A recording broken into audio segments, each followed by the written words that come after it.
मयूराधिरूढं महावाक्यगूढं मनोहारिदेहं महच्चित्तगेहं महीदेवदेवं महावेदभावं महादेवबालं भजे लोकपालम्।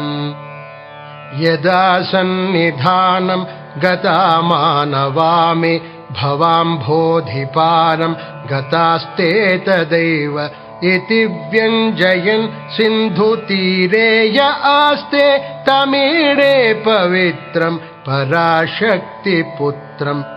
यथाब्धेस्तरङ्गा लयं यान्ति तुङ्गाः तथैवापदः सन्निधौ सेवतामि इति वोर्मि पङ्क्तिर्नृणां दर्शयन्तं सदा भावये हृत्सरोजे गुहं तम्।